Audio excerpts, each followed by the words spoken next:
What is up, guys? Speed here, and today we're going to be going over 3 item and skill builds you should definitely be trying in 7.22e. Patch just developed a little bit. I'm seeing some trends. I watch a lot of replays personally, and on Dota Pro Tracker, one of my favorite tools to watch replays and actually learn Dota, is showing that pros in recent games, over 300 games, have a 60% win rate on Enchanters. 60% over 300 games. That's very convincing to me. Very, very convincing. I've thought this hero was good since last patch, and it's still good. A lot of pros are picking it up. If you haven't played it yet, it's one of the easiest heroes in Dota. Listen to my build. You're also going to hear about Morphling and Bloodseeker, as well as 2 more honorable mentions. And let's get into it. This pro guide you're about to see is one of hundreds, just like it, over at GameLeap.com. GameLeap is your #1 stop to become a specialist in your desired role fast. Check us out today with the discount link in the description below to unlock your hidden potential. But for now, let's hop into the video. So the first hero we're going to go over is Morphling. Now, specifically, it's Morphling with Earthshaker. Recently, if you guys aren't aware, it's very important to note that Morphling Axe now allows you to steal teammates' spells, right? So this means that you can draft in according to this, right? So recently, I saw a Morphling game. I was actually looking at a top where he played Tiny, and a Morphling he played with went this great item build. So the item build goes like this: 6 tangos, a salve, slippers, and 3 branches. That's your starting items. Moving on into the early game, you're going to go Treads, 2 Wraithbands, Wand, Lincolns, and Axe. The notable part about this build is all the stats. Basically, going Lincolns and Axe on a carry would typically mean that you have very limited damage, right? There's no carry that can go this build, besides Morphling. In the early game, you're going to have the Treads, Wand, and 2 Wraithbands to snowball your damage, and then with the Lincolns, and once you hit that key Axe timing, you're going to be able to turn into an Earthshaker, an Earth Spirit, or an Ember Spirit. Those are the 3 heroes I recommend trying it out with first. You know, you can try it, there's a billion combinations you can try it out with. But funny enough, a lot of the ESs, all 3 of the ESs, are very good steals from Morphling. So if you see any of those, or you want to convince your friend to pick Earthshaker in particular, or, I mean, Earth Spirit's really flashy too, I recommend you try it out. In terms of skill build, you want to start with your Shift, then go into Adaptive Strike, back into Shift. Note that Morphling's spike in the laning stage is his Shift at level 3. At level 1, you have to play very defensive. You've lost not only your early stats due to a recent patch that you get from Shift, but you also have lost a base armor, meaning basically your hero is unbelievably weak in the early levels, right? So you definitely need to wait till you have at least level 2 Shift before you try to do anything crazy. I'm personally a fan of taking Waveform at level 4. I know some people will take the Adaptive Strike because you don't have too much mana, which I totally understand, but I do think there are some lanes where if you get ahead, Adaptive Strike will actually limit your kill potential and Waveform will actually increase it, as getting 3 or 4 more right clicks off can be the difference. At level 5, you're going to take Shift again, at level 6 Ult, and finally maxing out the Shift at 7. Now, remember, you want to make sure you're split pushing and getting your levels up, right? Sometimes fighting won't necessarily net you the most amount of levels, you know, depending on how well the enemy team is doing. Because what's important to note is that when you get your Axe, you want to have at least your level 15 minimum, and at best, your 15% CDR, right? You get the 20-second morph duration at level 15, that talent, and you get 15% CDR at level 20. And in combination with the Axe, it's monstrous. Moving on to Enchantress. So we talked about Ench in the intro. Now let's get into his item build first off. So for starting items, you want to go for 3 tangos, a circlet, a branch, 2 fairy fires, and 2 mangoes. I think this build is a really nice culmination of what you need on Enchantress. The 2 fairy fires and 2 mangoes give you basically enough to sustain through the early game in terms of damage and mana, right? The 2 mangoes allow you to spam your Nature's Attendants. The 2 fairy fires also give you 4 damage, which is potent considering you right click so much. Then the branch and the circlet give you decent stats and a bit more damage, and the 3 tangos are all you need considering you have a built-in heal. Moving on after that, the first item you should buy is Ring of Basti. It now gives you 8 damage, it allows you to continuously have your creeps in advantage because it gives them extra armor, and it gives you some mana regeneration. Overall, I think Basti is very, very underrated and a great pickup on Enchantress. For your second item, you want to pick up a Wand. This item basically just allows you to sustain, and then in the first case where they actually try to kill you, you're going to have a very large Wand if you buy it early, and basically you'll always turn it. You'll always turn it. After that, you can move into a Bracer if you really want to go Giga Stats and just chill, or you can go into Treads and buy something like the Glove of Haste early, or even just Boots to close the gap, and that's pretty good as well. Now, where it gets weird is here. I've seen some players actually buying Orchid on Enchantress. In fact, I've actually tried it out myself, and it feels very good. Now, you lack quite a bit of HP, right? But if you have your Wand, and you have your Bassi and your Treads, Orchid doesn't feel so bad. I mean, you have enough HP, especially if you're maxing out your Untouchable and Nature's Attendants, which we'll talk about. And then Orchid gives you insane damage, very good attack speed, and the ability to kill heroes that you typically wouldn't be able to kill, like Storm, Ember, and Slurk. But let's say you don't want to go for Orchid and you want to go for a build that's a lot easier to manage, one that comes online a bit earlier. Then I recommend you go the normal items that I talked about into Dragonlance, then into Hurricane Pike. Now, even if you buy the Orchid, you should buy Dragonlance afterwards anyway. This is just kind of like the Ench item. Basically, you can skip the Orchid, go D-Lance into Hurricane Pike, and then you have the option, if it's a hard Ench game, to go straight into BKB. If they have a lot of magical damage, you can go Hooded Defiance.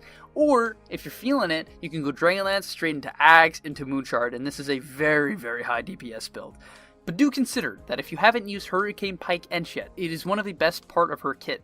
Especially if you have any hero that gives vision, like Bounty Hunter or Slardar, or maybe even a Bat Rider who can give flying vision. Basically, you're going to be able to get 4 long-range hits off that one-shot the majority of heroes. Now let's get into skill build for Enchantress. At level 1, you're always going to take your Nature's Attendants. Don't even consider taking anything else. This is your ability that allows you to trade, it allows you to trade at the rune, it allows you to trade in the lane, and because you have 2 mangoes that we talked about, you're going to be able to spam it. Now, if you're in a lane that can't pressure you at all, like Giga Weak, maybe it's like a Terrorblade and he's already used meta, or maybe it's a Wraith King and you feel like his support is garbage, it's like a Lifestealer of Pause 5. Hopefully you guys get the point. Obviously I'm sort of joking, but if you really feel like you can pressure the lane hard and you have a Giga kill lane, taking Enchant at level 2 and 3 is the way to go. This allows you to dominate the creeps in the large camp, and if you get a Hellbear Smasher or your Satyr camp, or even a Wild Wing, the lane is basically won. Almost no hero can deal with it, and especially when you have level 2 Enchant, you can keep those creeps going all the time. And then at level 4 and 5, I still sort of recommend you go Untouchable. Now, I have tried out the Nature's Attendants and Enchant max build, where you just completely skip Untouchable, and I'm not so sure about it. It actually does leave you quite vulnerable to a lot of heroes. So what I'm going to recommend, and I think is a great build in this case, is Nature's Attendant at level 1, Enchant at 2 and 3, and then Untouchable at 4 and 5, and of course getting your ult at 6. However, you can consider that you don't have to get Enchant at all. In fact, I just played a game. I know, it sounds like I play a lot of Enchant. I feel like I just have games that are stuck in my mind. But basically, you can just go this build. Nature's Attendants at level 1, Untouchable at level 2 and 3, and then Nature's Attendants maxed out after that. I feel like the biggest spike of Untouchable is actually its level 2 spike, so leaving it at that and then maxing out your Attendants will give you a nice mix between staying alive against physical and also magical and of course pure damage. Alright, and moving on to the last hero of this video, excluding the honorable mentions that I like to do at the end for some reason, is Bloodseeker mid lane. Now, this hero got a big buff, making Blood Right from an 18 second cooldown at level 1 to a 12 second cooldown at level 1, as well as another armor. And basically, now I really like him as a mid laner, especially with this new build that I've come up with. You know, I'm sure other people have done it, but this is something I've speculated. So your starting items for mid lane Bloodseeker are going to be Stout Shield, Quelling Blade, 2 mangoes, and a branch. Now the differentiation here is that you have 2 mangoes and a branch instead of your typical slippers. And the goal behind this is basically that you have enough mana regeneration to cast Blood Right off cooldown. It's a great spell because it can allow you to zone off your enemy from denies, right? You can set yourself up very easily for denies, and you can secure some key CS like range creeps and melee creeps with it in the early waves. Now, items after your starting items are Phase Boots. I actually do think you should basically rush Phase Boots. You can buy Raindrops or maybe a wand in between if you feel like it's proper for that game. But typically rushing Phase Boots is the name of the game for Bloodseeker, as you want to amp that movement speed even more and take advantage of the fact that you're getting attack speed. After your Phase Boots, you want Wand. It's actually very important that you stay alive in fights and have enough mana to cast your spells. And then this is where things get weird, and it's where actually I'm not so certain about Bloodseeker yet. If it's a good Blade Mail game, you can go Blade Mail. Right? You can just go Blade Mail. Good Blade Mail heroes are heroes maybe such as Gyrocopter, Luna, Quap, Puck. You really have to feel that out and be like, can this hero control their damage? Because if it's a hero like Wraith King and you buy Blade Mail, it's not going to do too much. But if you feel like it's a bad Blade Mail game, you can just go straight for the Radiance, basically going Phase Boots Wand into Radiance. You can buy a Midas before it as well. This does help you farm a bit and keep your levels up, but I do think getting the Radiance as early as possible and allowing yourself to fight, and especially hit the next item timing, which is very important, is pretty crucial, right? And that next item timing is BKB. So Radiance BKB, I think, is your Giga Spike, where basically you rupture someone, you put down your Blood Right, you BKB and run in, and you have a lot of success. It's similar to playing Wraith Key in that regard, where you just sort of cast your stun, walk in, and burn people. That's sort of what you want to go for on Bloodseeker as well at some point. Now, after that, I actually don't think you should scale into some sort of like magical build. I tried it, doesn't feel that good in my opinion, even like the Ags per se. I think instead, after your BKB, you can go for items such as MKB, Butterfly, Mjolnir, Scotty, Satanic, really any of these if you feel fit for the game, where you kind of have to judge what do you need to do. MKB if they have evasion or you need extra damage, Butterfly if they have right clickers and you need extra damage, Mjolnir if you need to split push and maybe they lack some ability to deal with magical damage or have a lot of armor, Satanic and Scotty if you want to stay alive. For skill builds, this is what I'm changing up a bit, right? I actually have seen a Bloodseeker recently, even with this change, go as Q at level 1, and I think it makes a lot of sense. Your Q does allow you to actually keep your HP up, get denies and last hits. However, what I'm going to recommend you try out, and I've tried it out myself, I feel like it's quite good, is starting with your W and basically just using it off cooldown to zone out the enemy. Then you take your Q at level 2, and at level 3, 4, 5, and 7, you're going to max out your Thirst, and of course taking your ult at 6.